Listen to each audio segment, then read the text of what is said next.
you are a mechanical engineer and you also had a work ex in corporate, right? You know what a corp you're saying, right? Yes, sir. Right? And then you moved into administrative services, right?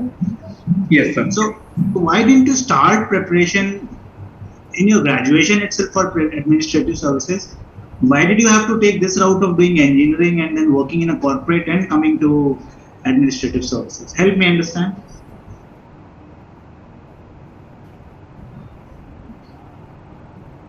So preparing for civil services has been in my mind since I was in high school.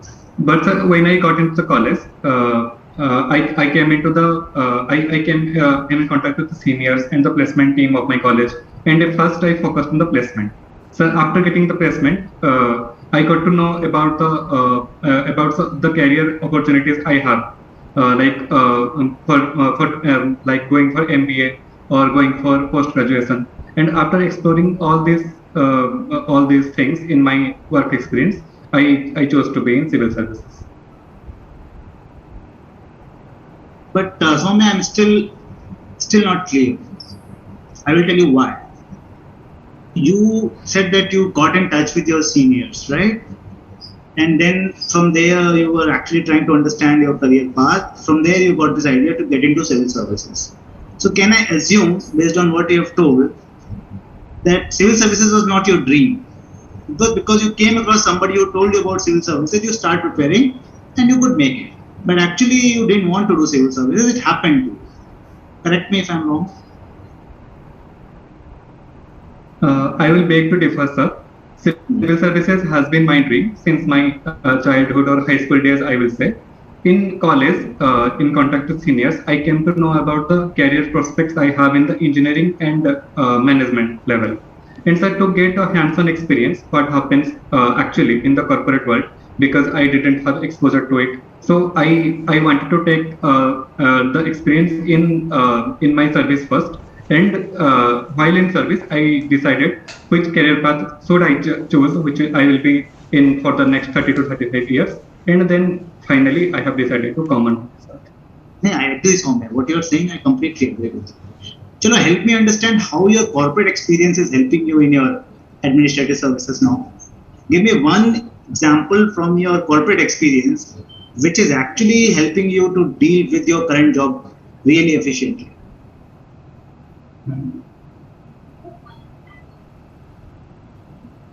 So in my short span of work experience, I got to know about the hierarchy and the team working environment.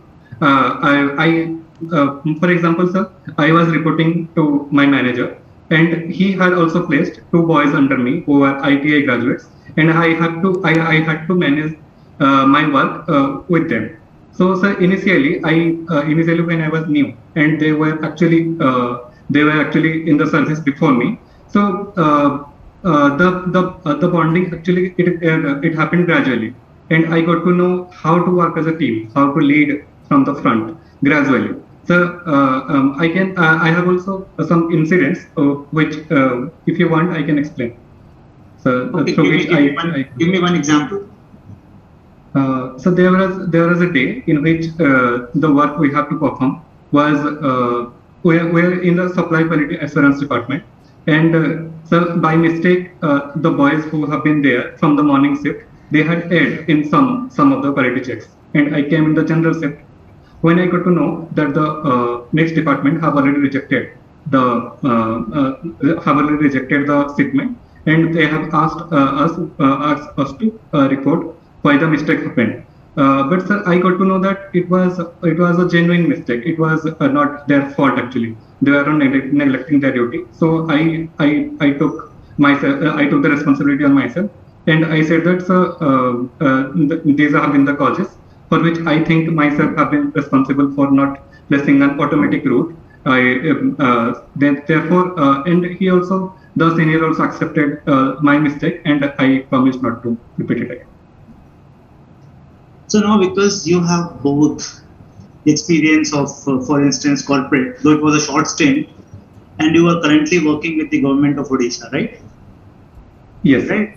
So now, if you have to draw a parallel, and you have to help, for instance, I want to be in both the jobs. what are the positives of a corporate job? Okay, two positives. And what are two positives of a government job, like the kind of job you are doing currently, administrative job, right? And also help me understand what are the negatives of a corporate job, right? At least one negative and one negative of an administrative job.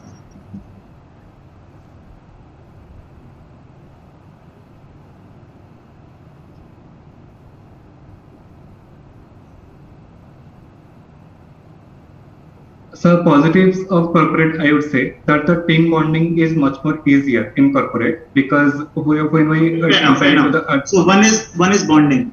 Number two.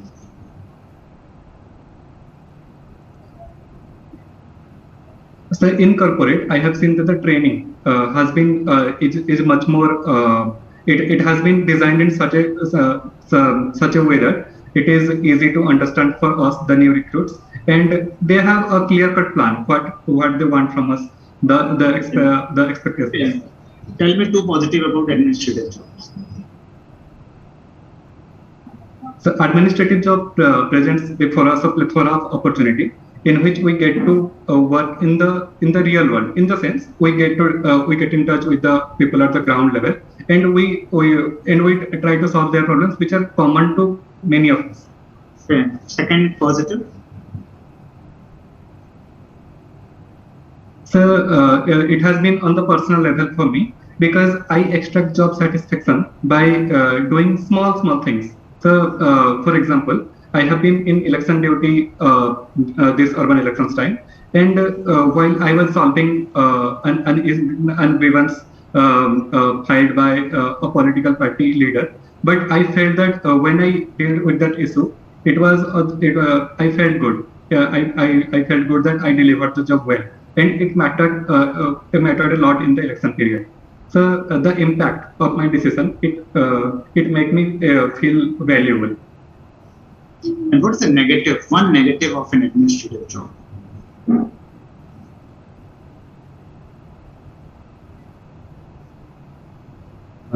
So negative. I haven't come across any negative so far, sir.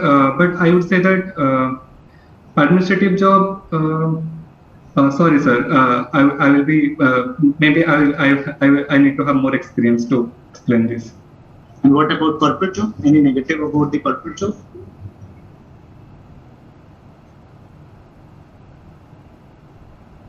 No, sir. I can't assign any particular reason to not to be in the corporate job. My preference was for civil service, therefore I switched the path, but I didn't find any. So you don't find any problem if somebody joins a corporate job. You don't find any problems with that job, or if anybody joins civil services position, any of the positions in civil services, you believe there is no problem there for the people who work. No, sir. I will not assign. I will not advise any junior on basis of these lines that there are these general problems in corporates and in administrative prisons. Let me put it differently. The same question. If you have to make one change in your department, which can help the employees of your department to have a better environment, what one change will you bring in your workplace, current workplace?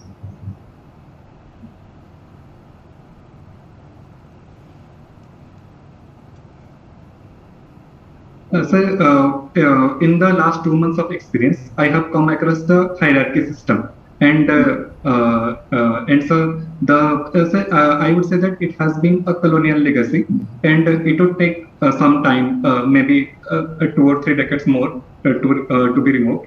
But it has been a problem. It has been a problem in some cases. In some cases, they are also good. And so it is a mixed system actually, which is not seen in the corporate, generally not seen in the corporate. Okay, so where do you come from? Which state do you come from? So I come from Odisha. You come from Odisha, right? What because you have told in one of your responses that you like the administrative job because it helps you fix problems in the real world, right? Get connected with people in the real world. That's what you mentioned, right? Yes, sir. There has been another reason as well. because No, currently I'm sticking to this thing. Okay. yes. So do you travel to rural Odisha? Yes, sir. I have been born and brought up in rural Odisha. Okay. Tell me three issues which are faced by people who live in rural Odisha, which you want to get fixed.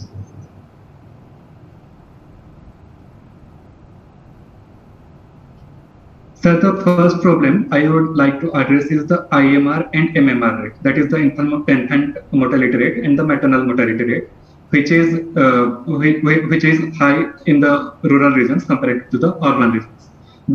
So there have been multiple reasons for this: the transport and the absence of primary healthcare facilities in the rural areas. What is the source of your information, Soumya? Where did you collect this data from? Sir, we read it in the routine magazines, in the economic survey, in the National Family Health Survey as well. And sir, I have been seeing this from my childhood as well. I agree, but that is anecdotal. Do you have any solid information which you can produce to substantiate that yes, infant mortality rate or mother mortality rate is very high in rural Odisha? Any source of information if you can mention? A report by the government of India or government of Odisha? So recently in the NFHS 5, National Family Health Survey 5, which was released nearly 4 to 5 months earlier than now, it has been reported that the IMR rate, the infant mortality rate in Odisha, has come down from 41 to 35 by the efforts of the government. But if we see the urban areas of Odisha, the incidence has been very low. It has been kept below 20, I think. So the report hasn't mentioned the urban areas specifically, but they have focused on the rural areas more because if they have not talked about urban Odisha, how do you know it's below 20?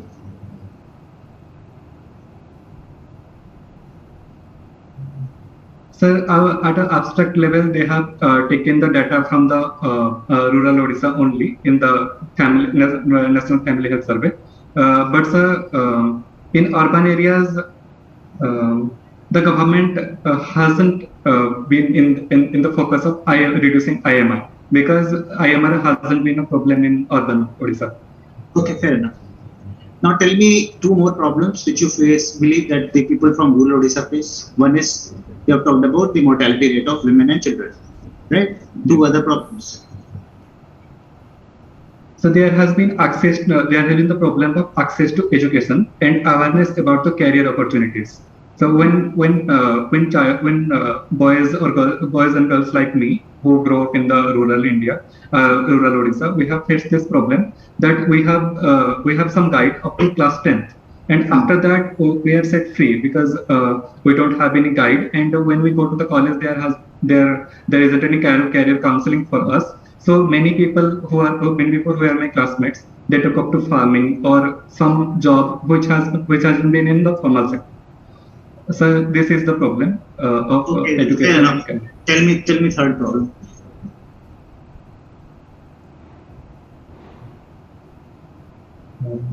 Third problem, yes sir. The third problem is the economy of some of the districts of Odisha hasn't been at par with the national level because we have resources, but the resources haven't been converted into downstream and ancillary industries so far, which will generate enough employment.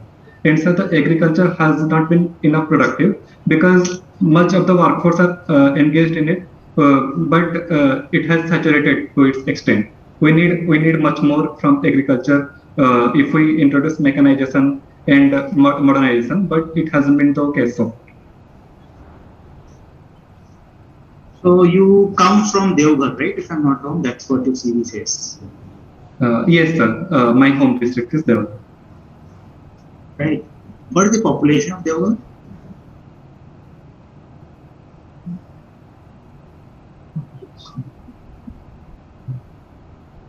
Sorry, sir. I am not able to recall the exact data now. But sir, it is one of the most least populous districts of Odisha. How many school going students are there in there?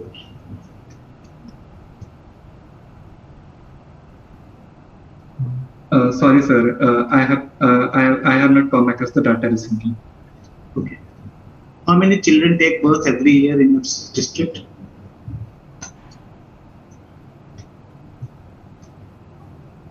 Sir, I will apologize, sir. I haven't come across this.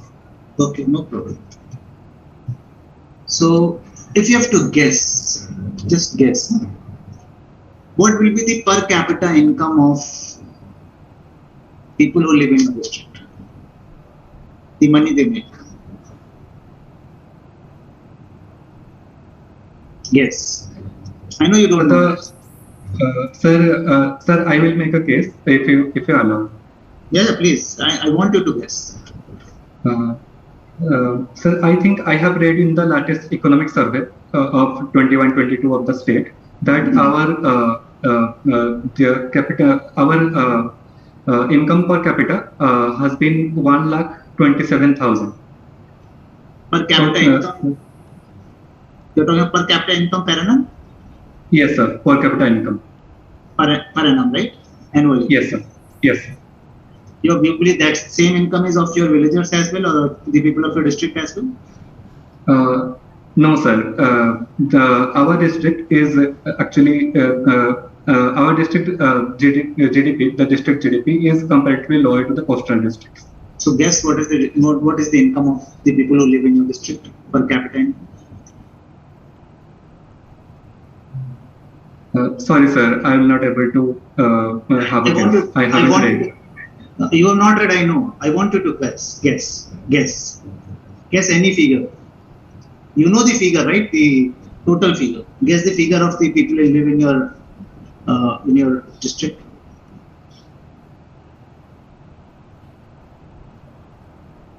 Sir, I think it will be nearly 50,000 per annum or 60,000 per annum. Okay. Tell me the process which you have used to arrive at 50,000 or 60,000. Sir, I have taken into the factors which contribute to the economy in our state. And sir, my district doesn't have any minerals or industries in us. We don't have any private companies. So the people are mostly dependent on agriculture. Nearly 70 to 80% of people are dependent on agriculture only, and the rest are dependent on the service sector. And they are also employed in the government services only.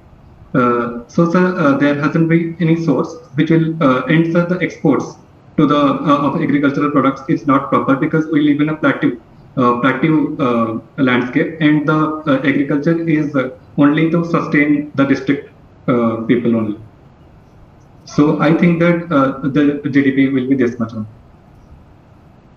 No, but you're told that people are dependent on agriculture, right? Yes, sir. Do you have any figure on your mind that if somebody is dependent on agriculture, this is what they earn, this is their total gross income, from that this might be the expenditure, so I guess this is what they are able to say. Do you try to do such calculations? Sir, what I have experienced in the villagers of my village, they earn actually, sir, up to 6 to 8 lakhs actually, depending on the families. And after their expenditure, I think they have savings of only 1 to 2 lakhs per annum. And so whenever any festival comes, they also spend it on that, and they look for new loans after that from the cooperative societies. So the agriculture hasn't been, it is only sustainable to their livelihood, I think, and it has not generated any gross savings. But one thing do you want to change about Odisha?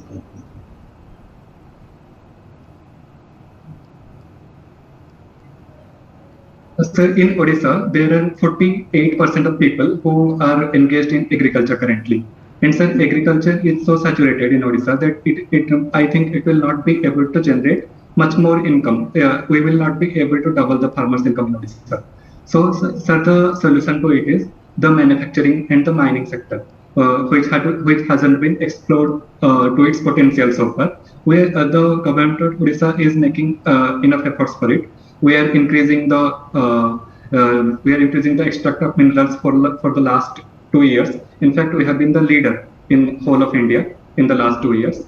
And so we need to convert it into the downstream and ancillary industries so that small supply chains, small vendors will pick up and they will be supplying to the assembly makers like the automobile makers like Tata Motors, so that we'll be able to develop our economy in the manufacturing sector.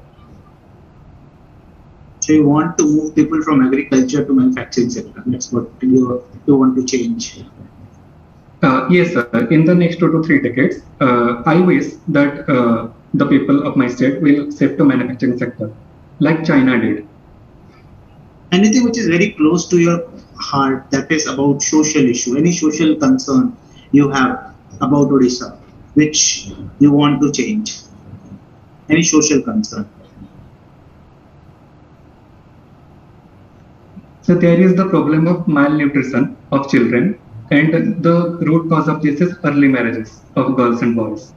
So yes, sir, the Women and Child Development Department has traced many cases of child marriage in the last 4 to 5 years, and actually it grew up in the COVID season as well. So that has how many child marriages happen annually in Odisha?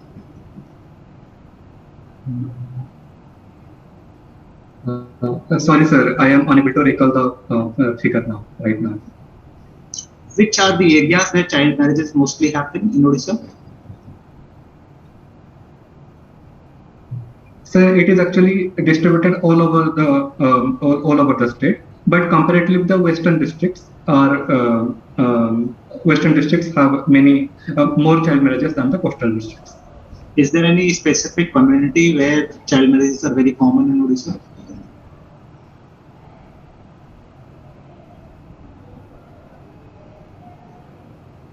Sir, I think that it is not related to some communities in Odisha, but it is related to the economic status of people. Lower the economic status, they prefer early marriages because the educational and it is common across communities. It's not about community. It's common. It depends upon your economical status. That's what you're saying. Yes, sir. Any data about it anywhere available? Yes, sir. Data is available in the Women and Child Welfare website of Odisha government. But sir, I am sorry, I have not recently gone through it. So I guess we are done. I have already spent how many? 40 minutes with 25 minutes with him? Yeah, sir. It's almost 25 minutes, sir. How long do they take to interview people there? 1 hour? Sir, maximum 30 minutes.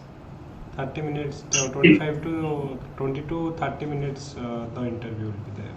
That's what we also take. Yes. Did you understand, Soumya? What was I trying to understand from you? Did you understand what I was trying to gather from you when I was asking you those questions?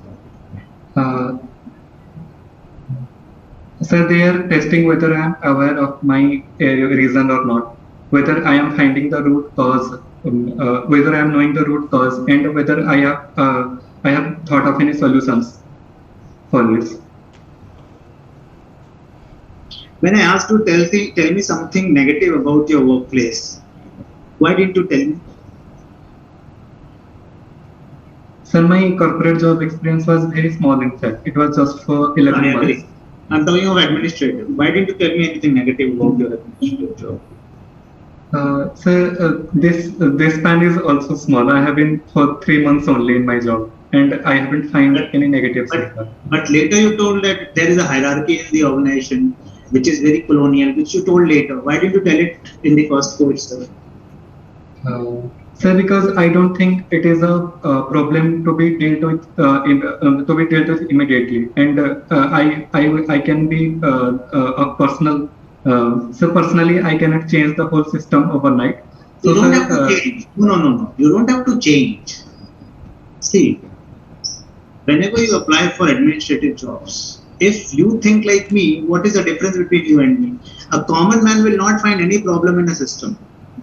An administrator will find a problem in a system, right? You go to a village, you will see that there is a, I don't know what is the dynamics of your village, but I come from Uttar Pradesh. I have seen if you get into a village, you will find, upper caste tola, lower caste tola. We call them tolas in UP, right? If you get into a village, there is no problem. Right? Upper caste people live on one side, lower caste people live on one side, right? They do their own stuff. These people do their own stuff. You will find there is no issue, right?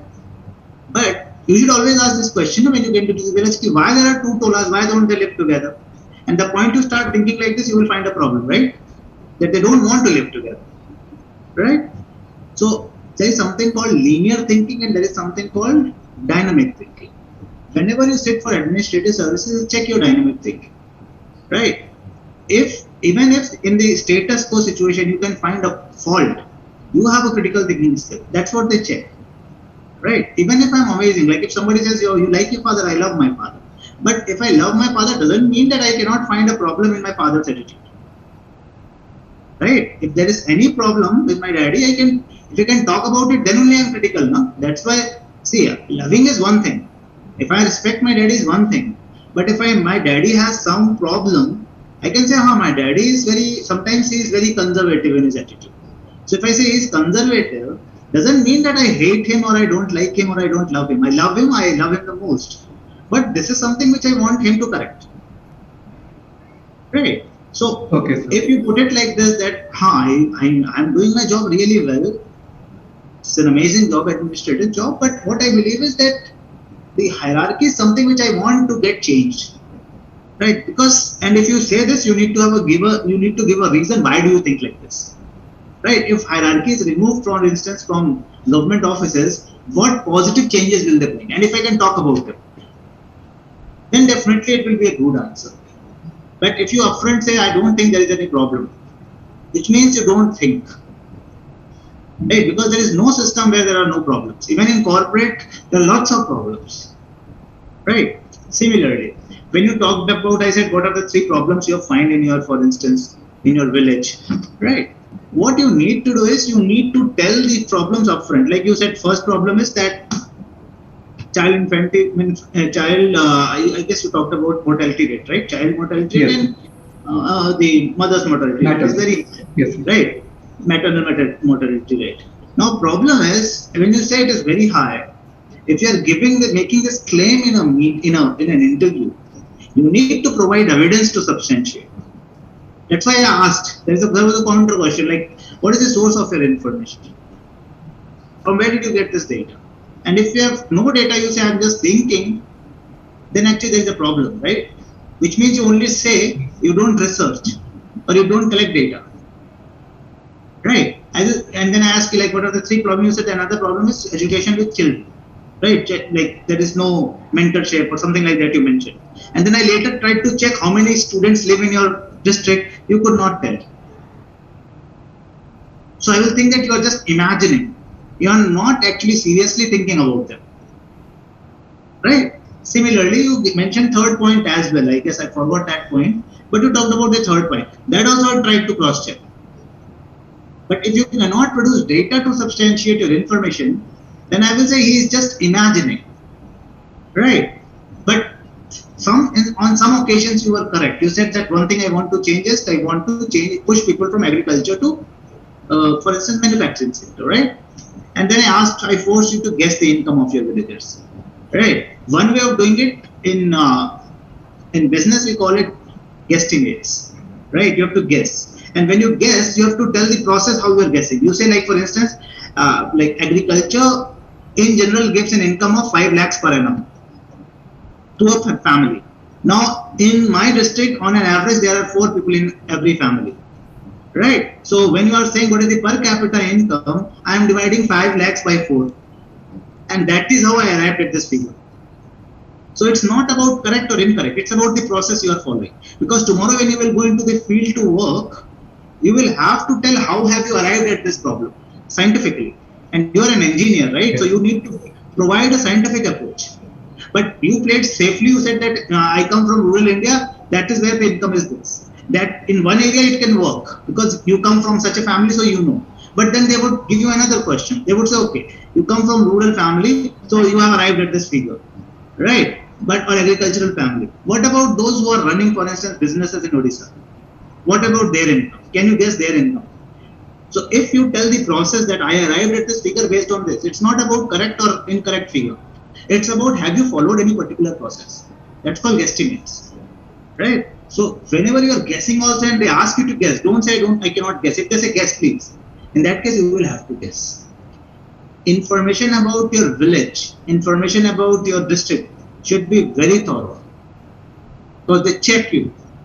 Social issues should be very clear to you. Any social issue you believe to be changed in your community. That issue, am I clear about that issue? Right? You said like, for instance, again, for instance, you talked about malnutrition issue problem. Right? In your district, if it's a malnutrition problem and it's very close to my heart, will I not go and gather data about it? How many children are suffering from malnutrition? Right? Will I not go and check the reports? Will I not try to understand how it is improving or not improving over the years? How was it in 2020? How was it during COVID? And how it is in 2022? Will I not do that? Yes. Right? So gather information about it. Right? Try to, and when I started with this question, why do you want to do civil services? Right? Because you were an engineer. And I asked you, like, how come an engineer is thinking of civil services?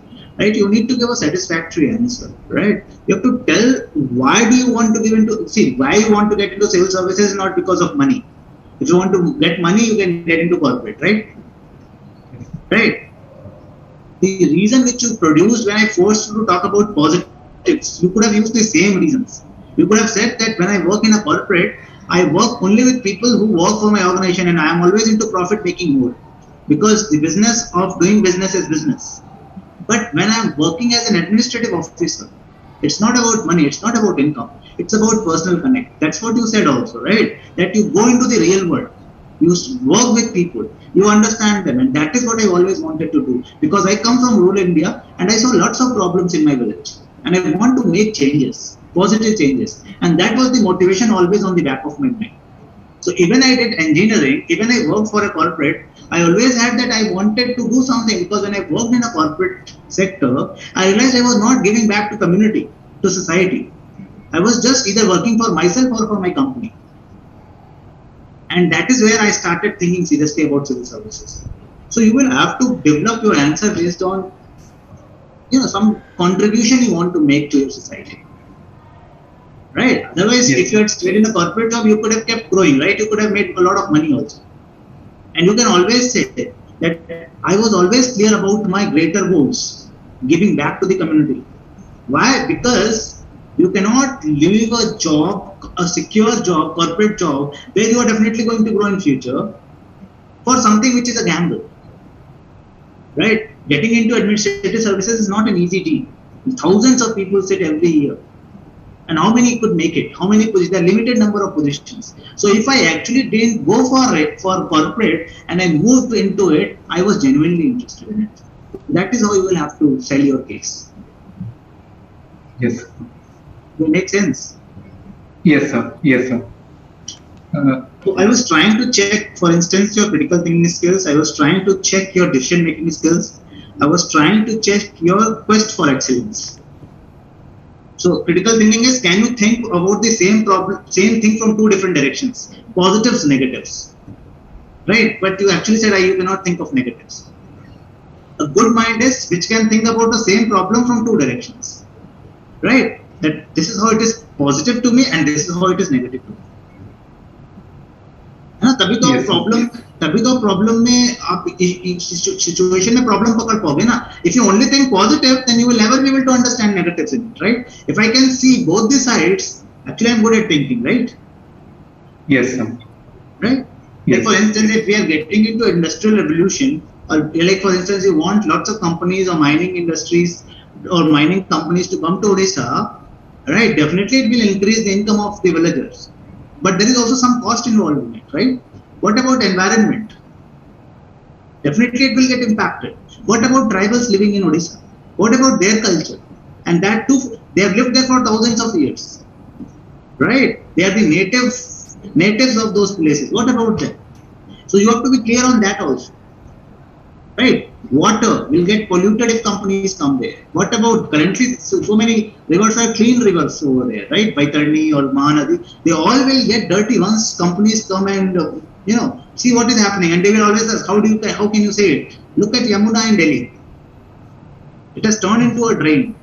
Look at Ganges in, for instance, Kanpur. It has turned into a drain. Right? So positives is important, but also think of negatives is equally important, because then you will work together on positives and negatives. If you only focus on positives, it will actually destroy us. So critical thinking, and then I asked decision making. How did you arrive at this? Tell me. Right? Quest for excellence is, are you clear on why do you want to get into administrative services? Which I tried to understand in the beginning itself. So think about it. Yes. Right? Also, there is something called fairness and integrity, which also I tried to test, which stands for, when you are saying something, are you coming from some source or you are just sharing your own opinion? Right? So when I asked you what is the data, you said, I came across the report which said that infant mortality rate in urban areas is below 20, and in rural areas it has come down to 35. Earlier it was close to 40. Right? That's what you said. Yes. Right? You mentioned. Then I asked, how do you know 20? When it was not mentioned, you didn't have an answer. So on fairness and integrity, you will caught here. When there is no data, how can you create a data? They make sense. Yes, sir. So you will have, my suggestion would be that when you're talking, talk about those things which you are very clear of. Right? Otherwise, you keep telling that this is how I think, and you tell why you think like that. Right? If you say, for instance, lots of people are dying, for instance, in my village, small kids are dying. You say, in my village, I have seen kids dying. I know a few families where kids die, and that is why I believe that infant mortality rate is very high. Then they would say, no, that's not the case, because they're educated people and they know they have such data. So they will question you on that. They will grill you on that if you make a different data. So if you're not clear, you say, sir, I'm not clear on data, but I can give an opinion. And then they'll say, give an opinion. And then give an opinion. Opinion is okay. Opinion is right. What I think is okay. But if I'm telling something as a fact, and if it is a wrong fact, it will go against me. Yes, sir. Alright. Okay, I guess it was okay, wonderful, but you have to work on these 4 dimensions. If I work on, I'm sure it will help. Yeah. Yes, sir. I will go. Sir, one question actually, if they will ask, already you are in civil service, why you want again in the national level? That might be actually asked because he already in the Odisha civil service. Why you out for going for because the service is similar. So for that, sir, what might do you think? Why do you think? What do you think, Soumya? Why do you want to get into national services and you don't want to stay in a state? Why do you want to do that? Sir, I will beg to differ, sir. It is not the reason that I don't want to be in the present service that I want to upgrade myself. But when I started the preparation, I aimed for the Indian administrative services itself, and the Odisha civil services also provides a similar platform. The examination is also the similar type. So I appeared in it, and fortunately, I am blessed that I got selected in it, and I am having a hands-on experience with that. And so, if I compare it to the IAS, it provides the opportunity to work in the central level as well with the state service, with the state level, and it provides a greater fraternity from which we can learn the best practices across our colleagues from the states and from other nations as well. So, I guess my suggestion to you would be that when such a question is asked, be clear on how state services are different from central services, right? And whatever your greater goal is, like you want to give back to the community, you try to tell that through the national services, I will be able to achieve my goal better over working in a state. If you can think of a goal which you want to achieve, and if you can help the interviewers understand that if you get into administrative services of central level, and those services will help you achieve your goal better, I guess that will be a better answer, right? You can always say that because I was preparing and I was also sitting through different exams, I could make it to this exam. And in administrative services, you have to somewhere you have to stop. And I realized that if I'm not taking it, I may lose an opportunity. So I took it, but that doesn't mean that my greater goal on the back of my mind was ever, I lost on sight of it. It was always there.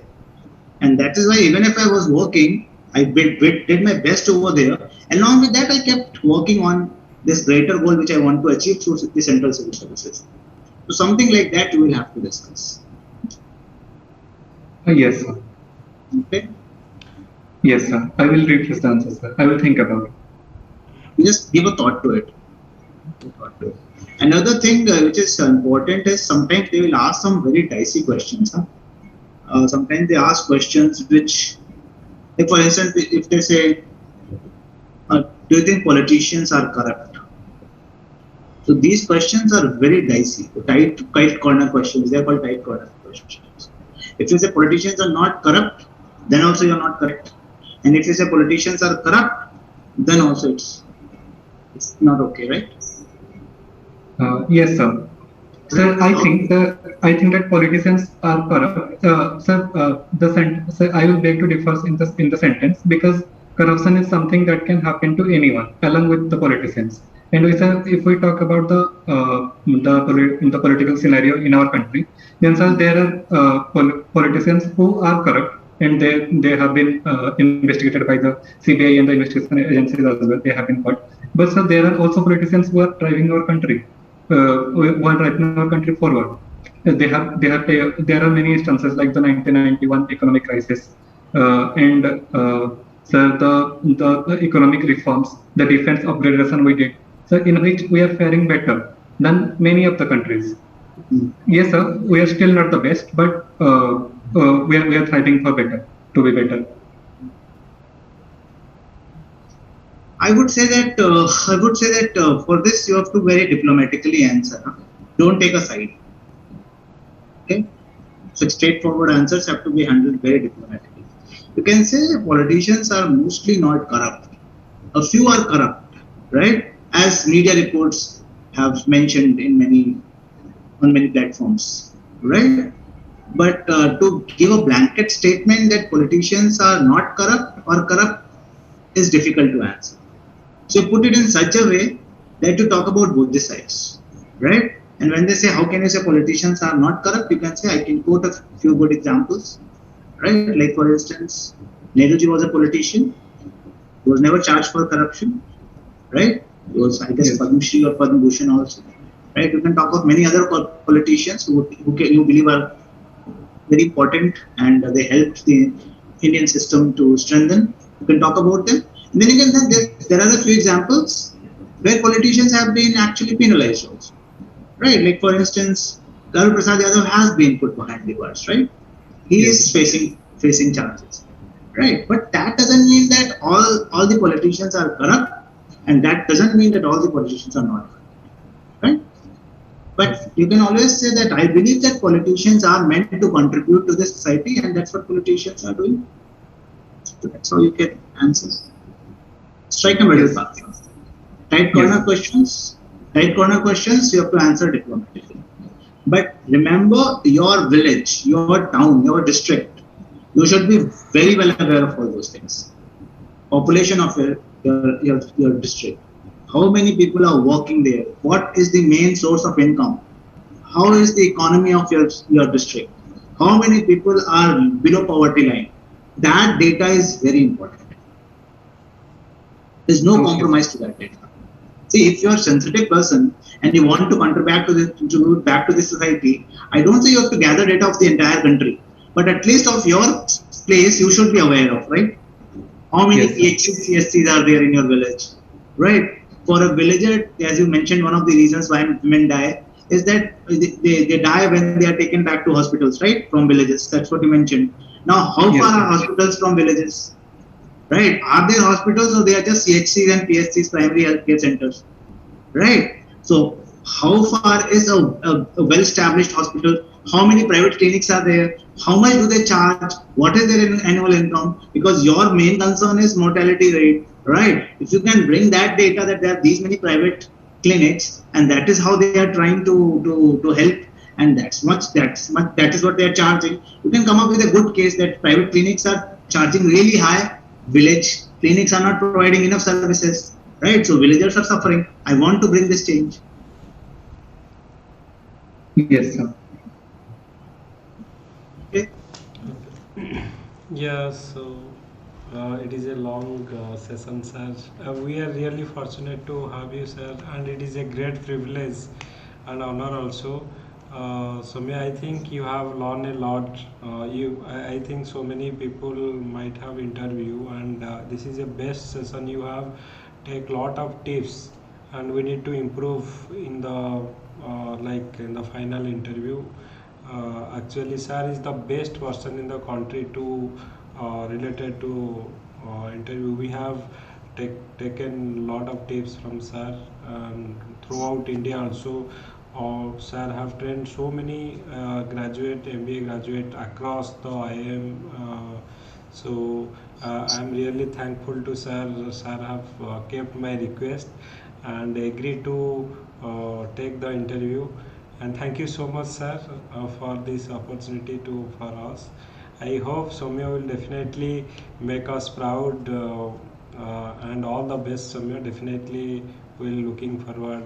Like you, I definitely feel like you will definitely bring some positive result to all of us and make Odisha proud also. Okay. Yes, sir. Actually, I am grateful to sir Deepak sir and Rahul sir as well. Sir, Rahul sir has actually clearly pointed out what are the shortcomings and how to address that.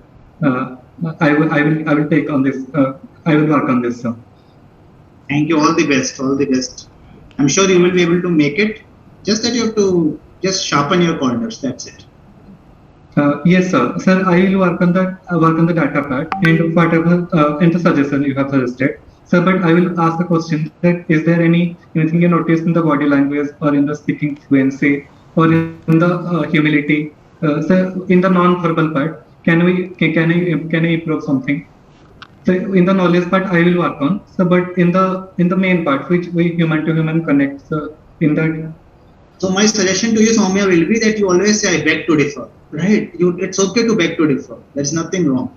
But you have to tell that you understand what I'm asking. And then you say, I understand what you're saying, but I have a difference of opinion based on this. So always tell that you are understanding my point.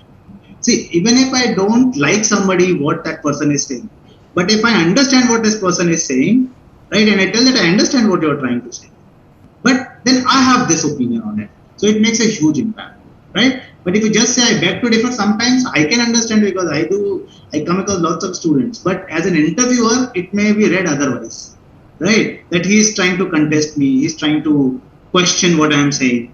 So better you try to first say that, yeah, I understand what sir you are trying to ask. But if I have to approach, I will approach it like this. Yes, sir. Or Yes, you can say, in my humble opinion, I think I will handle it like this. Yes, so I guess sir. that is where if you make this small little change, otherwise body language wise you look very positive. You're positive also, you're clear also. So that way you are confident. Okay, but this sir. I will work on this. This small little observation which you can work on. Yes, sir. I also felt that the same sentence. I should rephrase that in the manner you suggested. Correct. Okay, sir. Thank you so much, sir, for your time. Thank you, Soumya. All the best. Okay, sir. Thank you, sir. Thank you, sir. I am forever grateful, sir. Thank you. Thank you. Okay. All the best. Okay. Good night. Okay, sir. Thank you, sir. Good night, sir. Bye. Bye.